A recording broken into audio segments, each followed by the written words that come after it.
because God knows I'm not an expert. So fantastic. Let's get started. So good evening and thank you for joining us today. Today we're talking about what should we talk to children and especially about what matters. And specifically about tolerance with Dr. Shibal Bhartiya. She's an eye surgeon and her first book, which is Bena Summer, she's also a founder of the not-profit Vision Unlimited. So before we go ahead, I'd like to tell you a little bit about Sipping Thoughts. So Sipping Thoughts is a multi-platform media company that was started by me and by Meeta Gudgutia. It was set up keeping in mind the tagline, real women, real thoughts. We actually wanted to create a space for open conversations such as this, where people could share their ideas and share their thoughts openly. We want to create a network of women for women and of course for the men that have supported us. So Sipping Thoughts is fortunate. We reach about 2.5 million women on a monthly basis. We're available. I am like slurring. We're available on Facebook. We're on Instagram. We're, of course, on YouTube. And please do check out our website. But today, our conversation is a very important one because we're living in strange times.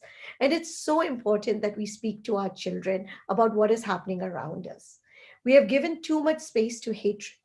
And it's time to set it right. It's important that we start talking to them about our feelings, especially since they're bombarded with so much information from social media and peer groups.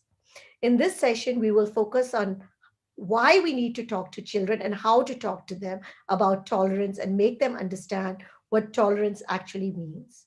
Bena Summer, which is the first book that's written by Sybil. It's not her first book, I should say, because she's written plenty of books in the doctor, medical eye space, but this is her first fiction novel. It inspires the kind of conversations that we hope that all parents will start to have with their children. We will also talk about what children need to know and understand that inclusivity is natural justice. Hopefully, this will help them be better humans and citizens in the years to come, compassionate, generous, and kind.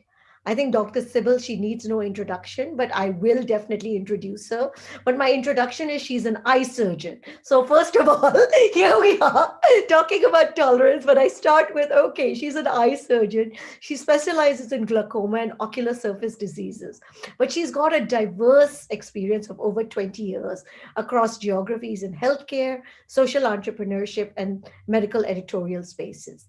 She is also the founder of Vision Unlimited. It's a bootstrapped social impact organization involved in skill development, disaster relief, food security, and healthcare access for all.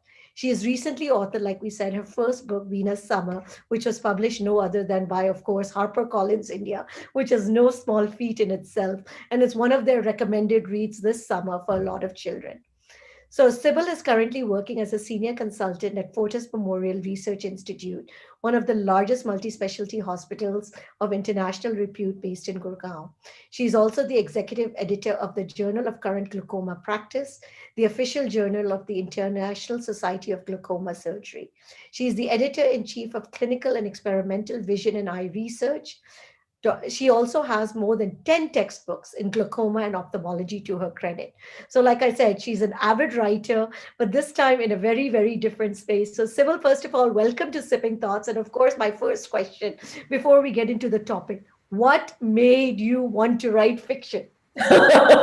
Thank you. So, number one, that is such a aberrant uh, introduction, right? So, for what we're going to talk about, I am very, very qualified in what I'm not going to speak of today. So, that's what Sukirti has managed to emphasize, that we're going to talk about something I know very little of. I've been a mom for 14 years, and most days I'm a failure as a mom. Sukirti doesn't get it because she's got these angelic twins at home who listen to her. I've got a Right. 14-year-old. I've got a 14-year-old. I am suffering from imposter syndrome every day of the week. I always wonder if I am at all a mom to him. But yes, why this book is a very interesting question. The book happened very organically, Sukirti, and I'm never tired of telling this story. One fine day, like all cousins on WhatsApp, we started talking about something that happened when we were children. So, and my bhabhi, my brother's brand new wife, was also on the group. And she said, "Oh my God, you guys did that." And we were like, "Oh, this is not all we did." And suddenly all the cousins went on to tell her how cool we were and how sad her growing up was because she was not growing up in small town India.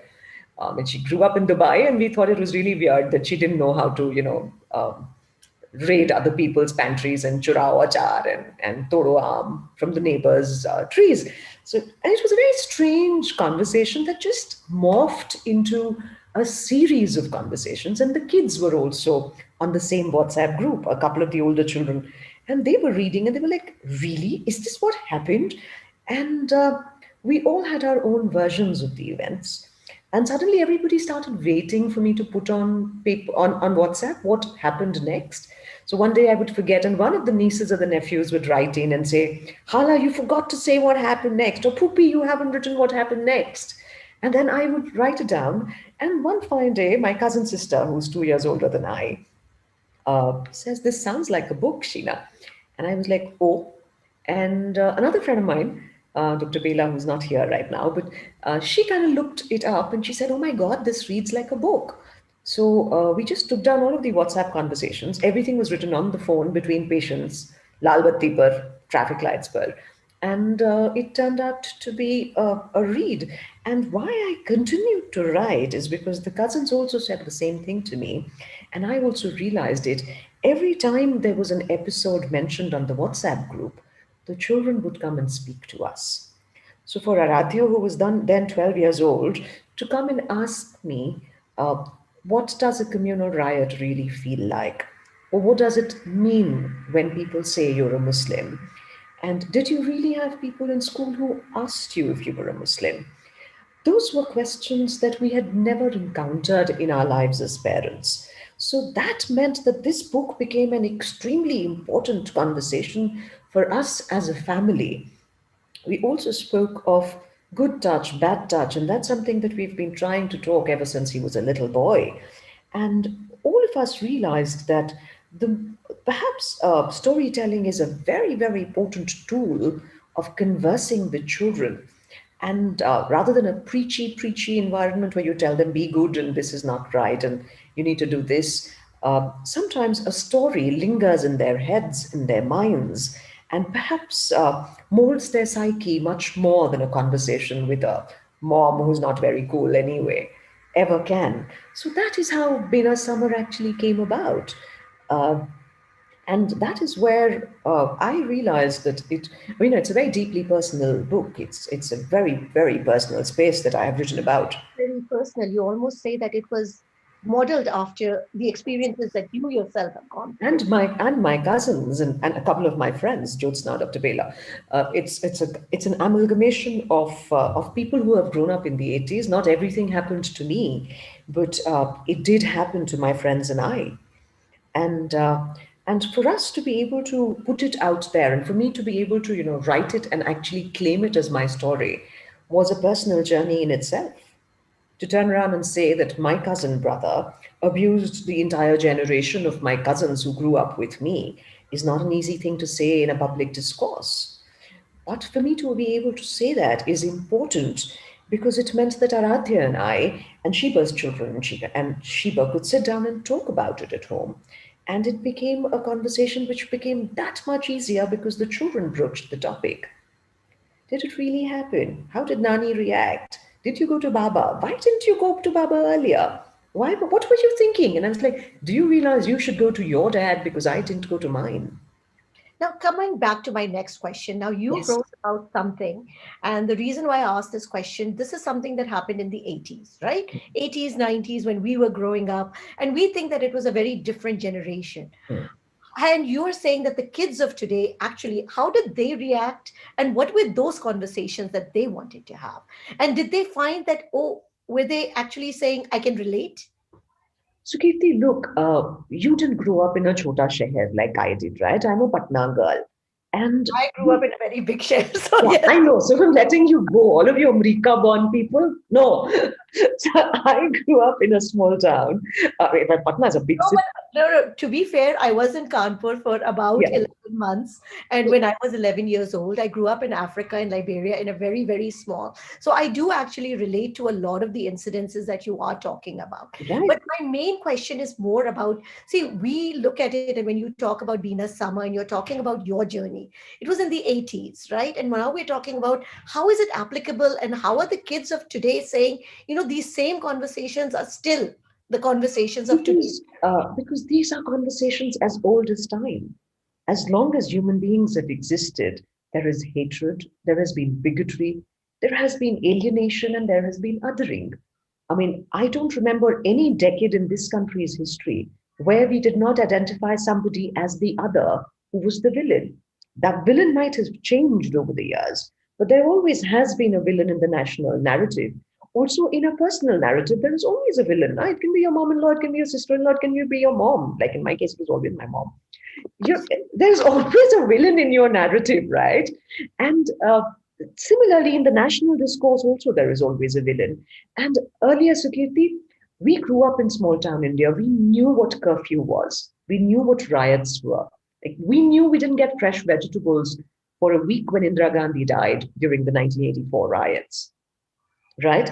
Our children who have grown up in the metropolis, who've grown up, half in India, half in Angrezistan, wherever that is, in the space in their heads where they live, which is more American than Indian, they were not familiar with this concept. I know Aradhya did not really relate to a communal riot, but last year it happened in Delhi. So, the twins don't know of it because they don't read the newspaper. But I insist A looks at the newspaper. And if he reads the newspaper, this is fiction coming to life for him. He said, "Oh my God, it happened here." It's like he hasn't been to East Delhi. That's how insulated our lives are. That's how Delhi walas or the Gurgaon walas who don't identify with Lakshmi Nagar, but it happened, right? It happened not far from home. It happened in my city. It happened in the city I was born in. It happened in the city I went to school with. It happened in the city I am living in currently. Right now, as you and I speak, there's rioting less than 5 kilometers away from my home. The farmers are at the border and the police is using water cannons. So if your children are reading the newspaper and if they're reading anything beyond superhero comics, these are real things that they can relate to. And When you I say think relate to, do they actually relate? Do they actually understand? Do they actually feel?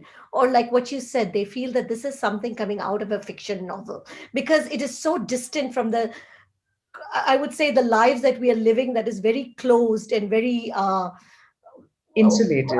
insulated and very comfortable. Well, it is, Sukirti, but the point is that they will grow up into adults. And you'll be surprised at how much children listen to. You'll be surprised at how much they assimilate. You will be surprised at how silent they are about things that they know about. You will be really surprised because I was shocked when Aradhya came and spoke to me because I didn't expect that conversation in the least. In the What least. was this conversation? Please take us through it because that will also help us understand how these conversations do come up and how we can actually. So he started off by saying, "Do you still feel unsafe?"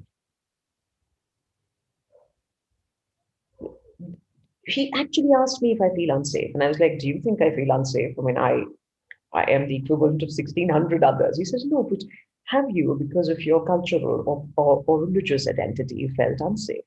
And I said, "Yes. I have felt unsafe as a woman many, many times. I have felt unsafe as a single mother very, very times, many times. I have felt unsafe as a Muslim very many times. I have felt unsafe as a doctor as many times." So you see, each one of us does not only have a religious identity, we also have a gender identity. We also have a political identity. We also have a social identity. And each one of them makes us vulnerable. And that is the scary part.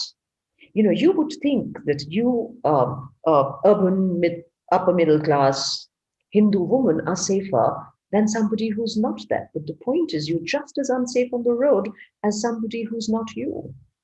So you are as vulnerable. And for me, it was so essential that Aradhya recognize his mother's vulnerability, not as an index of a religious affiliation, but as of a personal affiliation. Today, if you dissent, you are at the risk of being branded anti-national, and more Hindus are being branded anti-national than Muslims. If you look at the social activists, and it is a credit to the plural and beautiful and secular ethos of this country, that most of the activists who are in jail are Hindus. It's not the Muslims fighting for the rights of Muslims. It's not the Adivasis fighting for the rights of Adivasis. It's us who are fighting the battle for those who are voiceless and nameless because they continue to remain voiceless and nameless because we have made them so over years of oppression. So you will recognize your vulnerability if you take off one particular aina. But if you pick up another one, aren't you vulnerable, Sakirti, when you're on the streets as a woman? The minute you step out of the car and start walking? And that is the vulnerability that our children need to identify. It doesn't have to be one particular reason for being vulnerable. And the day I think we can communicate that to them, I think we've got on our hands a generation which will be more compassionate, more giving, more caring, more understanding than you and I. We have failed.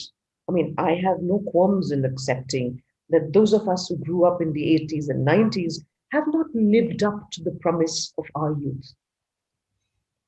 We were idealistic when we were growing up. Somehow, we became people who talk in drawing rooms. And we feel we've done our bit because, our maids are called DB at home and not, abused and are given a nicer treatment than our mums treated them, perhaps. Uh, but that is not the answer. We're looking for equity, we're looking for justice, we're looking for equality. And these conversations are critical. They are critical, and you have to start from when they're children. They are as important as algebra. In fact, when you were asking me, remember when we initially spoke and you said, how do we talk about it? And I was thinking, and I thought, how would I teach a child tolerance, right? What I would do is I would teach a child tolerance exactly as I would teach them algebra. I would first learn it myself. I would learn it inside out so that I am not caught unawares when I am teaching Aradhya algebra. If I am opening up a binomial equation for Aradhya, I better know my a plus b whole square is equal to a square plus 2ab plus b square. Because if I falter, I will not be able to teach him. One, he will not accept it as the truth. So in my conduct, every single day, I have to be so careful in what I say to him. In all of my conversations, I have to be so careful that I practice what I want him to learn. Otherwise, it's going to be yet another mother who keeps saying, eat healthy while she's munching on her ice cream. We can't teach them life principles like that. No, Things I'll to, come back to this question because I know yes, Sibyl, you and I have talked about it. We ourselves, yes, when you say, when we have to look at ourselves and we have to teach them, but how tolerant are we? We've talked about that even if we try to have a discourse, a discussion yes, between friends and something that's a tense topic, it does not go very well. So most people have decided, I'm not going to talk about it. I come from the US, as she said. So basically, if you're on the Trump side or the Biden side, both of us refuse to communicate. If yeah, you're a Modi fan or a non-Modi fan, you both refuse to communicate. So we both sit in our cells talking to each other, talking to like-minded people, but not across the table because we are not able to have a dialogue with the other party. And that dialogue we're not able to have because we are not able to take the other person's point of view. yes. So one of my closest friends is a senior colleague at work. So I call her my mom, surrogate mom, because my real mom is mean to me sometimes. So I say, keep telling her, मेरे पास एक और है, तुम रहने दो. So, the other day I was speaking with her, and we don't talk about religion and politics. She says, रिश्तों में दरार आ जाती है if we discuss Yeah. religion and politics. And I came back that evening and I thought about it. And I said, the next time I am well and I'm sitting with her over we usually sit in the Haldiram and eat a horrible chaat together at work. I was thinking the next time I'm going to speak to her, I'm going to say, Dr. Bela, I need to speak to you about religion. And I need to speak to you about politics. And I need for our friendship to be such that it transcends the dissent and the nonsense that religion and politics can create. Because not talking about it is not an option anymore. It just isn't. Look, we've we've avoided uncomfortable conversations for too long. We just have to say that we will disagree on this, but we will fight till the last breath. And I will fight till the last breath for your ability and your reason to be able to say what you have to. And that is where it is. I mean, from there is going to start. I will perhaps understand your point of view, You will perhaps understand my point of view, and exactly as it's with your children, you give a little, you take a little. I think there will have to be meeting ground. Otherwise, we are doomed as a people, and COVID has exposed our frailties so much. We're all interconnected, and your well-being is as connected to mine as is my own child's. And it is now for us to actually sit down and say, all of the uncomfortable conversations in the world, we need to have them now because we have to. Zehar hai na, usko nikalna to padega. Once that zehar is out, we will be able to sit down and talk about things. Remember the Tanishq ad you and I were discussing on Sipping Thoughts? Yes. Um, it was a very constructive and a very open discussion. It was a discourse that left me wrapped in a warm glow. When I finished, I was like, oh my God, sanity remains. And if you look at the irrational streak is so loud and vociferous, and they have taken over all that is being said. If we do not let our voices be heard, we will be doing our children, ourselves a disservice, which is why I say our generation has let us down. बात I'll तो come करनी back. पड़ेगी ना. I'll come back to another question, Sybil, because I feel we are all very politically correct. You know, Hmm. I just did Yeah, one. apart from me, right? Apart from you, possibly, but the rest of us are very politically correct. I Yeah. am politically correct what to say to you, और दूसरे को तो मैं यहाँ पर ये कहूंगी वहां पर ये कहूंगी. You know, I mean, the fact is that deep down we are actually afraid to express our emotions Yes. even to our children, and we don't actually understand what is their Yes. true feelings. You know, they live in this world, especially they are so molded in the sense that, okay, they're going from debate to debate, they're going from class to class, they're well read, they understand everything. All of this is there. But what they truly feel, again, it comes out as, to me, I notice a lot of political correctness Yes. So, if I without ask, feeling, because maybe because they've not experienced it. yes. So, there is also this stigma attached to having a view which is not tolerant. So, in your heart, you might be as nasty as they come, but to my face, you will want to be pleasant to me. And I think it is that hypocrisy which has been our undoing as our society. It has really been why we have not been able to progress as a people. And which is why this book was such a pain for me to actually submit to a publisher. And a week before it was going into print, I was always like, I want to withdraw this. I don't want this to be in the public domain because everyone's going to look at me and say, "Oh my God, her cousins were this mean," or she went through this as an 8-year-old, and this is what happened. Uh, and oh, Sumit's asked a very interesting question. Yes, Yes, please. Sumit, this book has gone through 5 readings with lawyers before it has gone into print because there are so many things that were considered uh, well, politically very, very incorrect, very, very incorrect. So, yeah, which is scary. But I have had a fantastic publisher in Tina Narang. There were times when I said, "Look, the lawyers are not the authors. You and I are," and they cling out there. And she said, "Look, Shibal, I don't want you dying because of this book. That is about all. Other than that, let's go and say what we have to." And she was really, and I had a fantastic editor also, Nayantara. They did not cut off or most of it. They did kind of mold what I was saying a couple of times because I was as muphat as I am in the book. And and on the back cover, they edited out what I wanted on the back cover to make it less less inflammatory and less scary for parents because everyone and our biggest concern has been talking to people and saying, look, uh, it is readable. It is to be read by children. I wrote it for This my is what I was going to ask you when you've put child. some of these things in. Now, what is that age group? Because we are afraid. We are afraid that, and I know this conversation happens constantly, that बच्चे ये पढ़ेंगे तो उनके दिमाग में पता नहीं और क्या आइडिया होगा you see, बच्चों को तो you have to start write ABCD कब शुरू कराया था तुमने बच्चों को तो टॉलरेंस का एबीसीडी तो तभी शुरू कराना पड़ेगा जब से तुमने उन्हें एबीसीडी पढ़ाना शुरू किया है नहीं करोगे तो आगे चल के वो वैसे ही बनेंगे जैसे आजकल हमारे बहुत सारे क्लासमेट्स बन गए हैं They're asking which book is being referred here. oh So this is a please book tell I us wrote the darling book it's you're called going Bena's to visit. Summer And I'd love you for you to tell a story from one of them so that people get an idea in terms of some of the conversations that we're talking about here. Oh, from the book? From the book. Okay. Yes. That's a tough one. Let me think of let me think about it and then come back to this. Yes, please do. Um, please write the name. Okay, I will. Just as I can get to a I'm chat writing box, I will it. come Don't in. worry.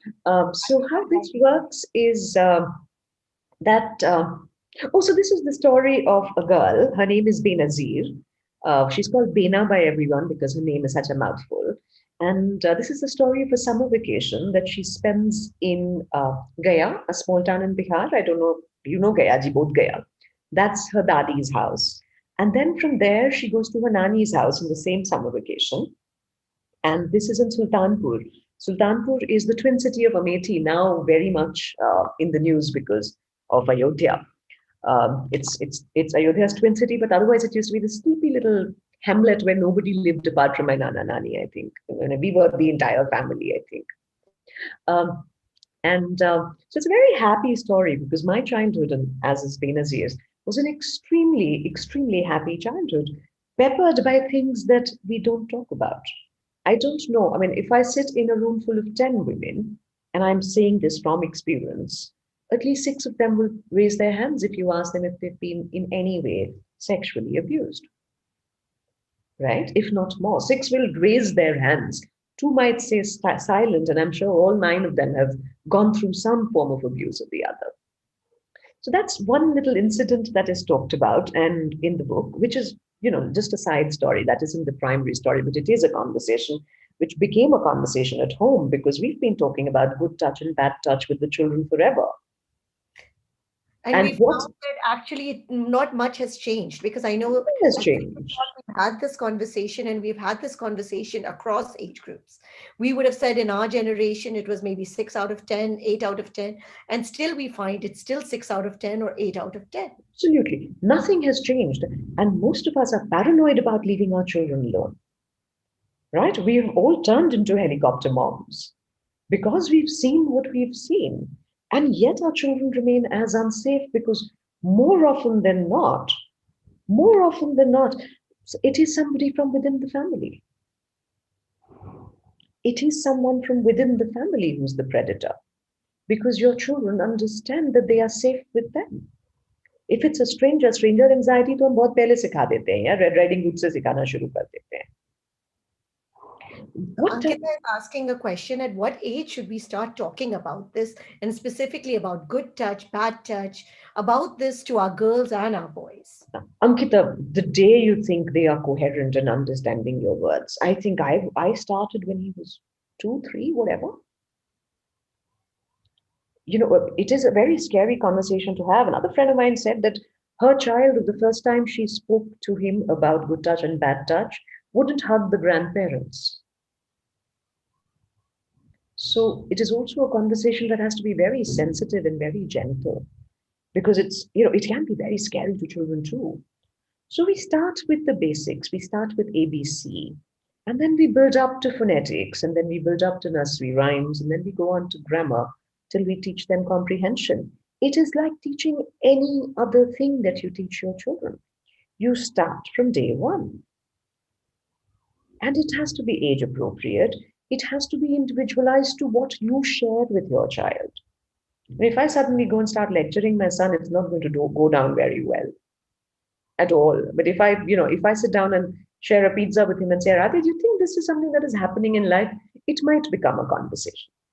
The children, and especially our children, हमें तो दोनों तरफ से मार पड़ी है ना सुकीर्ति माँ बाप से भी झाड़ खाई बच्चों से भी झाड़ खा रहे हैं so we are the sandwich generation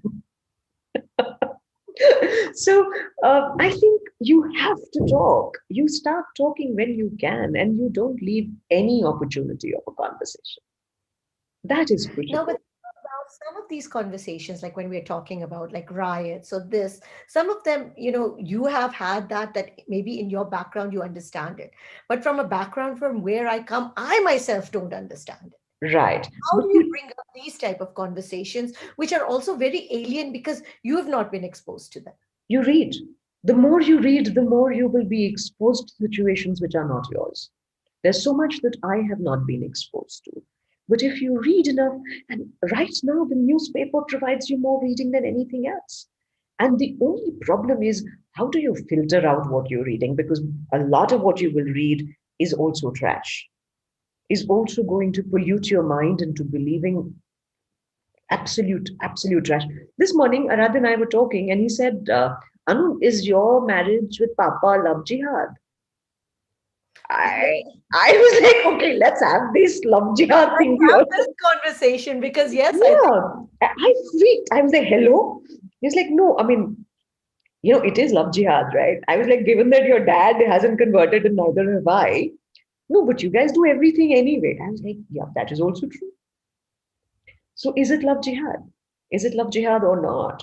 And for me to be, which is what I was telling, his father today. I said, before our parliamentarians pass any laws, they should be asked to explain it to a 14-year-old. And only if it makes sense to a 14-year-old should it become a legal, valid entity in this country. Otherwise, कोई logic ही नहीं है हिंदुस्तान में कोई भी law बनाने की क्योंकि I mean, God knows people who are making decisions for us have lost the plot. No, Richa, my son is not very intelligent. In fact, there are times when I wonder कि ये मेरा खून है भी या नहीं है सिर्फ अपने बाप पे चला गया. So no, it's just this that we are talking. No, darling, we're just talking. And if you are talking, these are the conversations you'll have because I insist he looks at the newspaper every day. So 10 minute to अखबार पढ़ेगा ही पढ़ेगा. We shall see what happens. how did you answer this? Because this is one of those questions. Love jihad has been in the news. We've got Yeah. a lot of questions about politics that are in the news, and these are very uncomfortable topics. It wasn't an easy conversation to have. So I said, listen, you're a Hindu. So if you marry a Muslim, it's not love jihad. But if Mamu's son, who's a Muslim, marries a Hindu, it becomes love jihad. Do you in any way think it makes sense? And he said, is that how crazy it is? I said, yeah, that's exactly how crazy it is. If a Muslim boy marries a Hindu girl, he can be indicted for it being love jihad. But if a Hindu boy marries a Muslim girl, it's not love jihad. So my marriage is safe. My ex-husband can't go to jail for marrying me. But if my brother married a Hindu girl, he could go to jail. That's how bizarre it is. And he was like, what are they thinking? I was like, they're not thinking, darling. What they are thinking is very simple. They are thinking is how can we polarize the electorate so that they don't ask us the tough questions. While the national discourse is being hijacked by love jihad, we are not talking about unemployment. We are not talking, we're not talking about the fact that COVID has become this explosive situation where in my own hospital, our staff cafeteria has been turned into a COVID ward. And yesterday, when I called up a colleague and said, one of my friends needs a bed, can we help? And he says, no, I'm afraid we cannot prioritize our own doctors also today because there are no beds to be had. And like I was telling Sukirti, if unless you have a Haryana Aadhaar card, you will not be able to get admission in any of the Gurgaon hospitals. You need a local Aadhaar card. We have become myopic to such an extent that we are not talking about these issues of health, of education, of unemployment, of what we need to do today. We're talking about all of the random shit which is irrelevant to our development as a people and as our development as a nation. I mean, restoring pride in my country has to come from what my country is doing for its poorest. It doesn't have to come from हमने किसको छोटा दिखाया और किसको नीचा दिखाया. I think, I mean, at 75 years of age, India needs to grow up. Arpita, oh, that's a lovely Yes, I question. know. I was just going to read it out. Yeah, go And on. I'm asking Arpita to unmute if she would like to ask her question herself. Otherwise, I will ask it. Arpita, would you like to ask it? All right.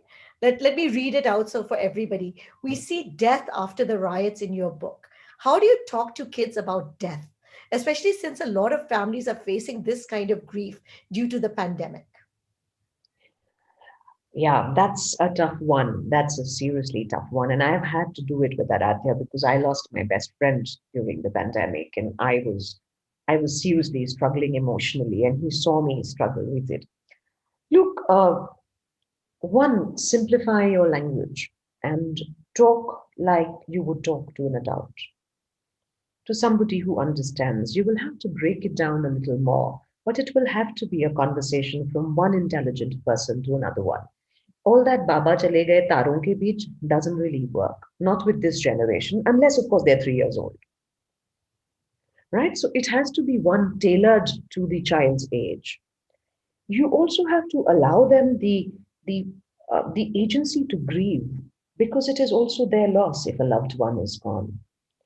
Your grief becomes sometimes so overwhelming that your child becomes lost. Because I know when Paul passed away, Aradhya also lost a friend to the family. But he was so absorbed in me being unhappy that he did not realize how to process his own grief until such time that he sat down and he said, will we never see him again? And that is something that you have to talk about at some point. And whatever your religious beliefs are, whatever your spiritual take to death is, that is something you have to decide if you want to share with your child or not. Even though I am deeply spiritual, I have let my son grow up to be a absolute hardcore atheist. And he laughs at everything that we do in terms of religion or prayer. And he says, if God's taking care of it, I shouldn't have to do mathematics.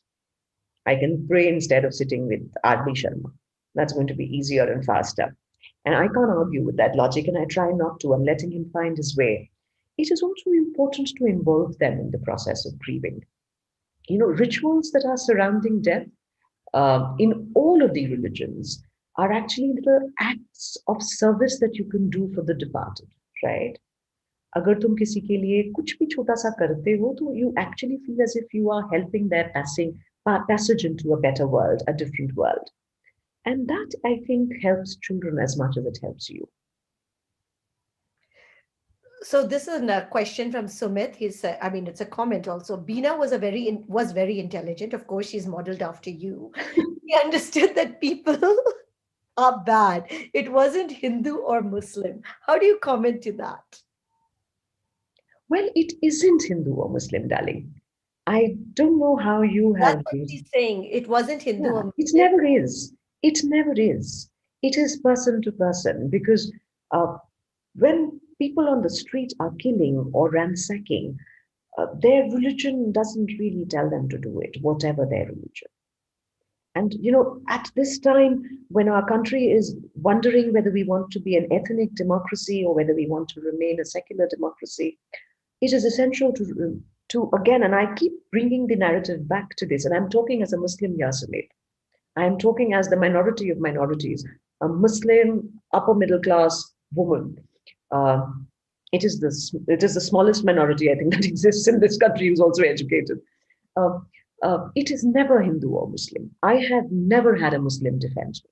I've had always Hindu friends who jumped to the rescue every time I have been in trouble. A very small incident. Remember that Miyadad ka chakka? I don't know how you guys grew up watching cricket or not, but Miyadad hit this six in this match and in Sharjah, and India lost that match. And I remember going to school the next day, and I was like, "This is school, huh? This is school in Patna." I don't remember what year this was. I don't know kaun sa saal tha, but we were young little girls, not like class 6, class 7, I think. And somebody, and I'm not going to name her, but it's a dear friend of mine, who actually came up to me and said, "Tum to badi khush hogi, Pakistan jeet gaya." And I didn't know how to respond to that. And that's something all Muslims have faced, darling Sukirti. All of them, regardless of age, gender, whatever. And before I could answer this, Archana Singh won, and I have to take her name because there were two Archana Singhs in class, Archana Singh 1 and Archana Singh 2. Archana Singh 1 comes up and says, मैं तो बहुत खुश हुई क्योंकि वसीम अकरम से मुझे शादी करनी है eventually. That was the end of the conversation there, Sumit. The conversation ended because a Hindu girl made sure I did not have to defend myself as a Muslim. And that is the beauty of this country. And for some reason, this narrative is not coming across, not coming through in our daily conversations. The day it comes back to the mainstream, we'll be going back to where we were. I mean, it may not be the same, but it's going to be better than this. Telling a political scenario can set a narrative. Yes, No, Uh, please read the whole question so that people that have not read yes, it. Harshita. So, Harshita, do you want to read it for yourself? Oh. Harshita has, I've asked her to unmute. Harshita, if you'd like to unmute, otherwise I will read the question for you, and then Anupma also. But Harshita has said telling a political scenario can set a narrative for him for the future, specifically in the case of children who might take it positively or negatively. So, in your opinion, should we start talking about issues at very young age or wait for them to understand it themselves and set it for themselves? Harshita, how do you think sex education works? सीख तो सब जाते ही है ना, बिना sex education के भी. Do you want them to learn from watching porn videos, or would you rather have a biology teacher explain sex to them?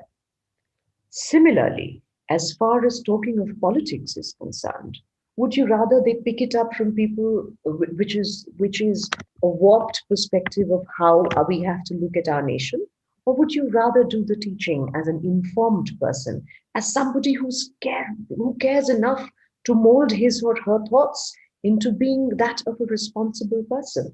It is as simple as that. It is as simple as that. Your responsibility as a parent is to make sure that your child, and my responsibility is only to Aradhya and to no one else.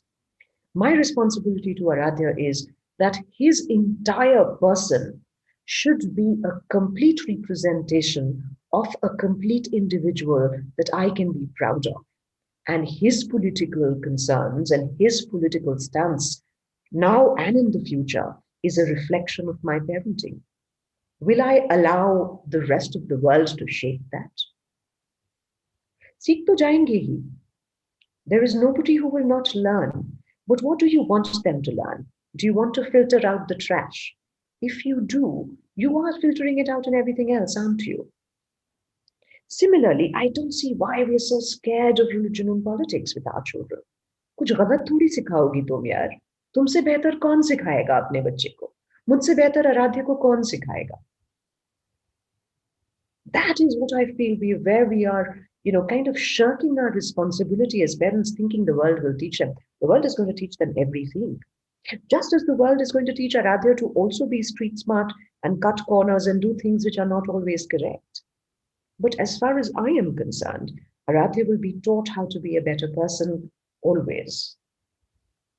And that includes being a responsible citizen of this country.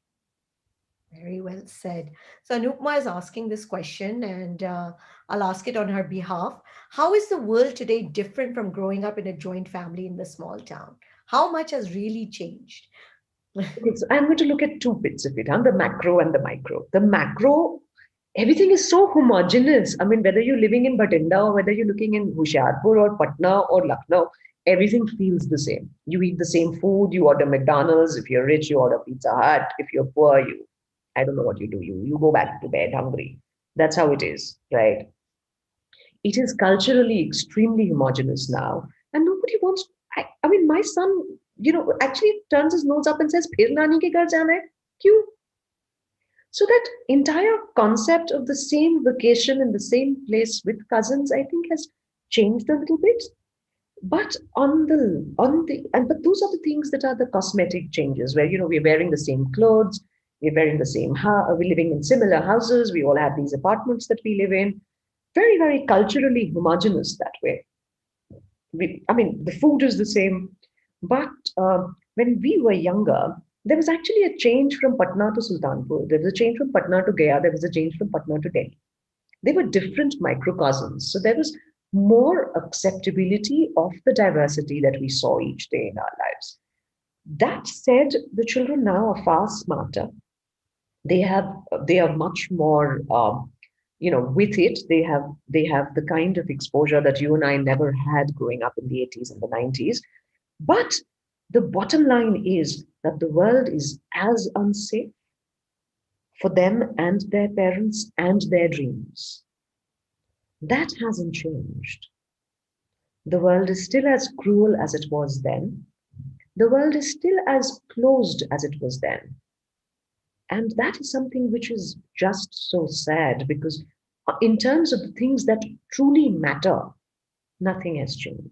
And I blame us. I blame my generation entirely for it because our parents gave us a better tomorrow than their own. We have not done that for our children. We haven't done that for our children. And it's time we started doing it. I mean, one child at a time, which is why I always reach out to moms and to fathers as well, saying, you can change one child, and that alone, that one child will change the world. So Really. Swati has made a comment. Swati, would you like to speak it? I'm asking her to unmute. Oh, Arpita has asked a question. Yes, Arpita, Yeah, please go ahead. hi. I want to ask you about the food. It's almost like a character in the book. I've read the book through more than once, and I'm absolutely awed by the food that is mentioned there. Yeah, so if you Uh, see more than my face, you would know why food is so important to me. So I think the only cultural attribute of living in India is the absolute diversity of the cuisine that we have access to. And when I was growing up, my life was no different to yours because of your surname and mine at all. But sometimes the food that we ate was a differentiator. And most of my childhood memories hinge around the fact that the food that I took in my lunchbox was not exactly like what was there in somebody else's. And it is only now, where people have been lynched for the food that they're eating, that I recognize how strong a cultural identity food can be and And how this you can I try. relate so much to you because I mean I grew up in the US, and if my mom packed a paratha or a puri, oh my goodness. No, Sukirti, so And my you're talking, and still here, I understand in Delhi, people do not want to take South Indian food in their tiffins or X or Y. So this used to be something that was a very big deal when we were growing up, that we wanted to fit in terms of what is the tiffin that we took So to. food is such a strong part of your cultural identity. And for most of us who've grown up in English speaking households, middle class, India, usually sound like each other. We wear the same clothes, we use the same abusive language, we use the same happy language, but our food still remains particular to who we belong to. And there is a very strong cultural connect with food. And for me, and anyway, मेरा तो खाने के साथ बहुत ही बुरा रिश्ता है और बाप रे बाप कोई मुझे बचा ले खाने से. No, but there's also this really other amusing incident that comes to mind. Nishi is my best friend from school, and she now is in the US. But we grew up together, and I used to look at her lunchbox, and I used to cringe. How can I be friends with this girl? Because uski jo aloo ki sabzi hoti thi, it was made with kadwa tel with lots of haldi, and there'd be yellow oil dripping from her lunchbox. And I used to say, I cannot be friends with this person. Her lunchbox is so ugly and dirty. And I remember that distinctly because the first time I had that aloo puri from Nishi's lunchbox, I fell in love. I was like, oh my God, I have to marry this girl. I mean, if her mom cooks this, this is what I want to eat for the rest of my life. But can you imagine the prejudice in a girl who's 10 or 12 who was actually wary of eating out of her friend's lunchbox because it looked different?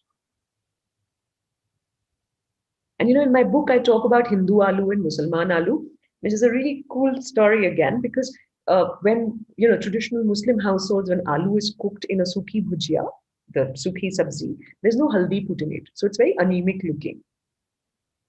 So if I were to serve the traditional aloo ki sabzi that is made in my mother's home and the one that is made in my mother-in-law's home, they are different colors. They taste different. They're both beautiful. And I think I am and Aradhya is uniquely privileged in knowing that both of them are tastes of his childhood. And I told him this today when he spoke of love jihad. I said, jihad means the good fight, and love is always the good fight. Getting married is not jihad, staying married is jihad. Ask your father. No, really, शादी तो कोई भी कर लेता है यार. शादी निभाते तो बहुत कम. तुम कर रही हो, मैं तो नहीं कर रही. But if there are any other questions for Dr. Sybil, we'd love to hear from you guys because it's better. Yeah, I think I've talked enough. Yes, Richa, I would love for you to ask your question yourself. I'm asking to unmute. Please do ask your question. Hi, good evening. Hi, So, Richa. hi. So, I'd just like to ask you, there are, well, parents who are sort of already biased or intolerant, towards a certain section. So, how do their kids learn about tolerance? How do you think that works? बाप रे बाप, रिचा, इसी से तो डर लगता है ना। जब माँ बाप में जहर है तो वो बच्चे क्या सीखेंगे? That is what is scary about where we are in life today. I'll also take the conversation one step further. We live in a bigger community. We live with grandparents on both sides. We live with uncles and aunts, and we live in a bigger society. I mean, I sometimes think maybe I am less conservative, but I know my parents are far more conservative than I am. But that is the surrounding, and you know that it might not even be the parents, but in our close circle, there are people that may be very biased. Absolutely. I guess we pray that they read in that case, Richa, because the books that we read, the books that we work with, the stories that we hear, the songs that we listen to, also kind of in our minds and hearts stay with us. At some point, if they have met someone who does not fit in with the prototype, the next time their parent is talking about something, they just might question it in their hearts. And remember, children, unless their minds are polluted, will always move towards justice. Because that's natural, right? To help somebody in pain comes to all of us naturally, unless we are told कि ये करोगे तो तुम्हारा नुकसान हो जाएगा. Right? And that's more adult than child. What they will grow up to be as adults is a question that remains in limbo, Richa, and my heart goes out to you and to so many others like you and me who are struggling with this. कि हम करेंगे क्या? We don't know how we will take care of this problem.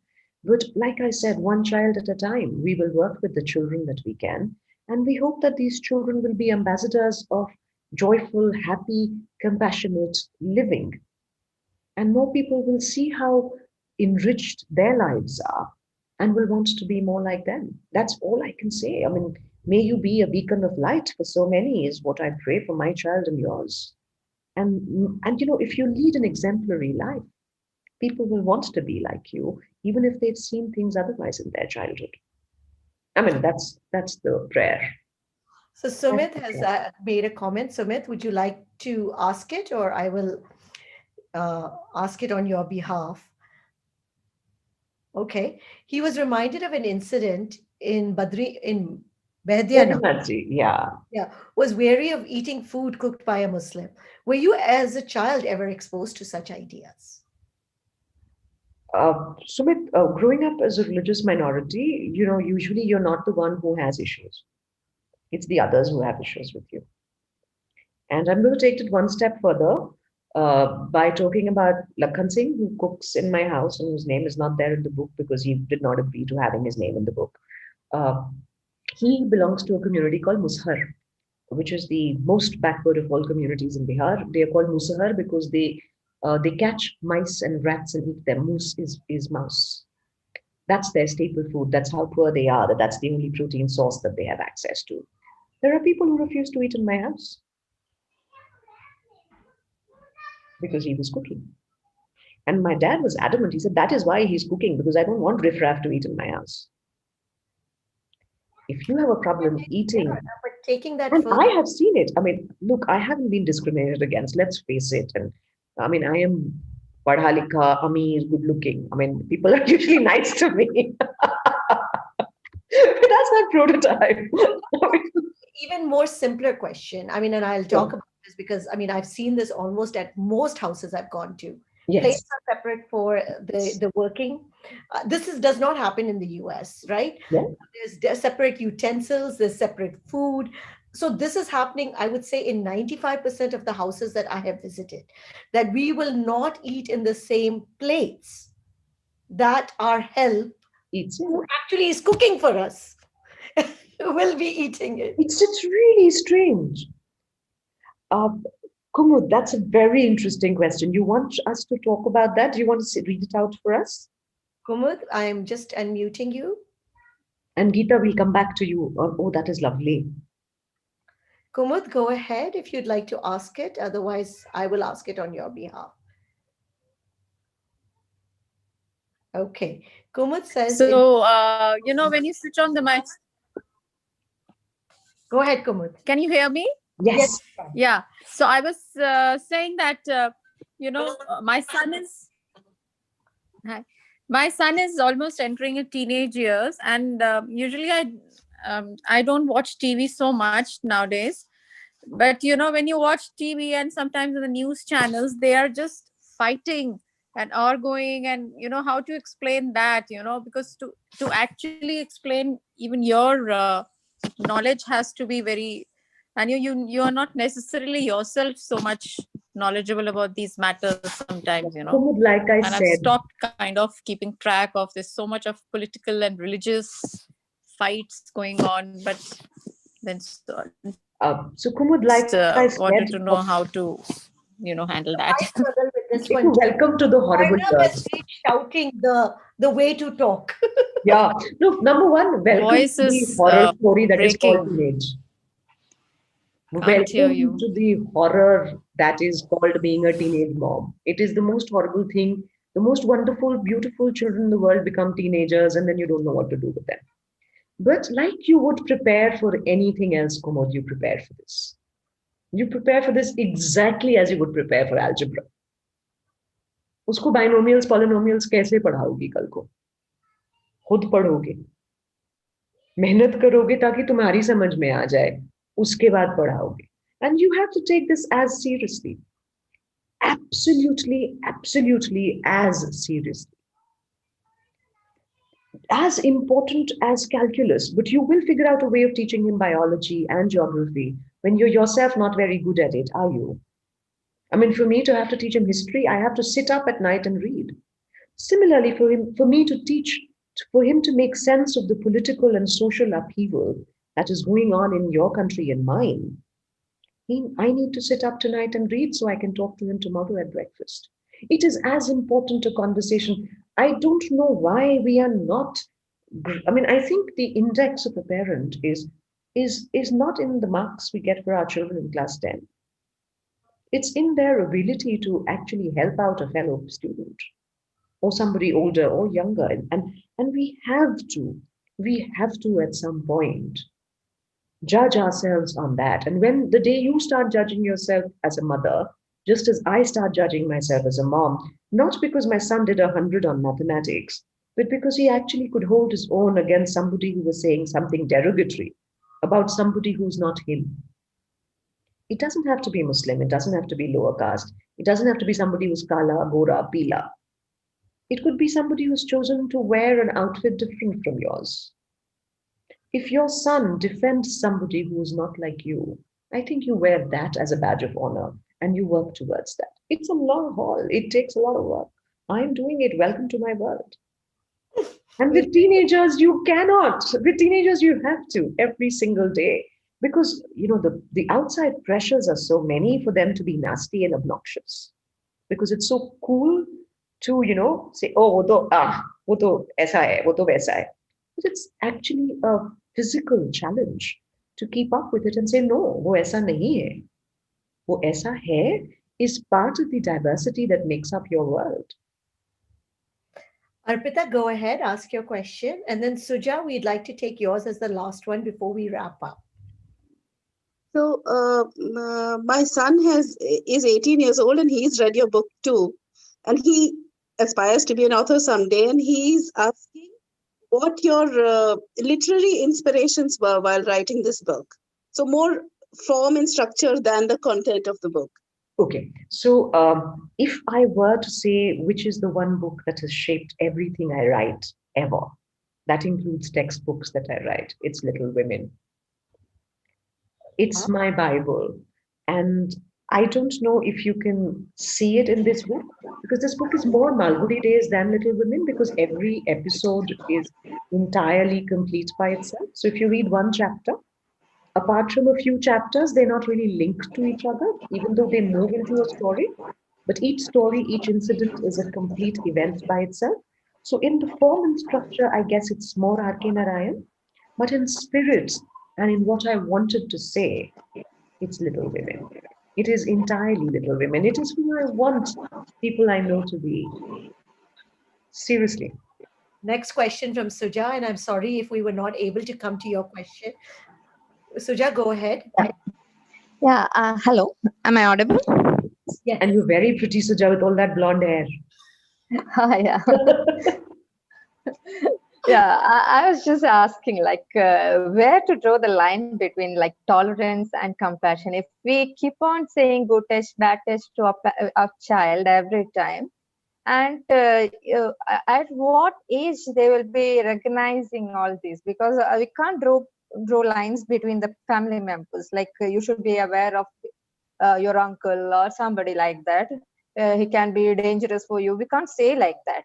Or any type of this. All this can enhance the discrimination between gender or any other societies. I mean, any other discriminations in the society. I just want my girl to coexist with everybody without any such difference, any such discriminations to be a part of her life. So how can this? I mean, how can this go along well? I was just wondering, like, Yeah, that's a tough one to answer, Suja, but I'm going to deal with this like a doctor. This yeah. is a fine line I walk every time I see a patient. How can I scare the patient into listening to me without scaring the patient to death? Mm. Do you understand that? Because when you come to me and I am your doctor and I tell you you have to take your medicines, and you may not take me very seriously until I tell you how serious it is. And if I scare you too much, you will just say, "मैं तो मरने ही जा रही हूँ. Why should I even try this medication?" So Mm. that's a fine line that we have to tread every single time at every single crossroad in our professional and personal lives. That is something you'll just have to titrate, and it will just have to come by trial and error. That's how it happens in medicine also. Some patients get so scared with the same information that they go and say, "Oh, this is it, this is the end of my life, and I can do no more." And there's some who you can give them the direst of situation and they'll still take it casually. So you'll have to titrate it to your own child. And I know that you want your daughter to give everyone hugs and kisses and to be happy and to not be aware of her body, because that is something that can be so crippling, as it was for me when I was growing up. It used to be Mm. crippling, the fact that nobody should touch me. And I don't want any little girl to grow up knowing that. But I would put safety first. I would talk to her. And the good part is that every time you talk about bad touch, you also talk about good touch. So as long as you're doing a healthy, steady mixture of both and not just scaring the child into cognizance, I think you're sorted. It's easier said than done. And it's going to be a tightrope walk every single conversation that you have. But if you see her getting scared, you'll have to pull back. And if you see her taking it casually, you'll have to come on stronger. That's the only way to do it. Yeah, even if this keep on going, no, she is not that free with her even classmates, even if I the hear boundaries, you. you know. I hear you. I hear you. I completely hear you. But the point is that at some point in time, she will have to recognize that people we know are also threats. Wow, where did the hour go? It just No, flew I know. by. I mean, I think lots of conversation, lots of discussion. Any last closing words, Sybil, before we end for tonight? It I know has. lots for us to think about, and parenting is not easy. I'm just realizing I'm lucky they're still only 4 years Yeah, old. I know. Which is what I was telling you. You can be such a good mom because your children are tiny. Once they grow up, you become a horrible mother. Every single day, you question yourself if you're doing the right thing. I think if there is one thing that I want you to remember, is of course buy my book. But the more important thing to remember is that it has to be a dialogue. It has to be a continuous dialogue where you tell them and you listen. You listen more than you tell, but you tell every time where what you're listening is incorrect. If what you are getting back from them is something that doesn't agree with your core being, tell them. Children are remarkably intelligent and honest. And it is extremely important that you acknowledge them as living, thinking beings and not just little things that are lying around your house. They listen. I used to live in in my dad's almari all the time so I could listen into their conversations. So remember, your children are listening and they are watching you every single time. Every time you take out a steel ka glass for Didi ka pani or Didi ki chai, they are seeing you do it.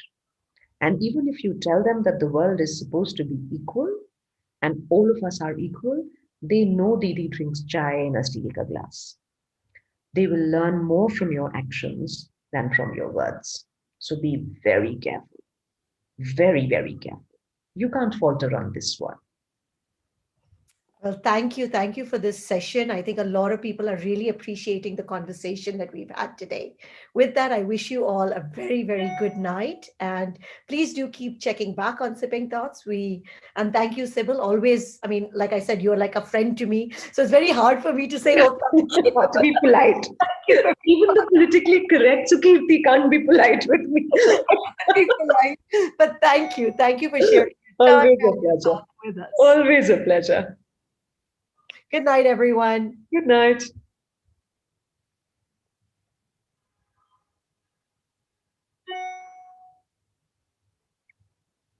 Guys, are we staying on?